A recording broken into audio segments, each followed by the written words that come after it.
যদি ছোট একটা পাখি হইতাম, যদি ডানাওয়ালা পাখি হইতাম, একটা উড়াল দিয়া আমি মদিনায় যাইতাম। হায়রে একটা উড়াল দিয়া আমি মদিনায় যাইতাম।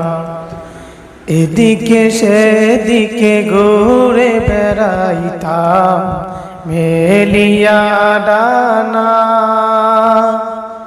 যে তাই পড়েছিল নবীর কদম খানা। এদিকে সেদিকে ঘুরে বেড়াইতাম মেলিয়া ডানা।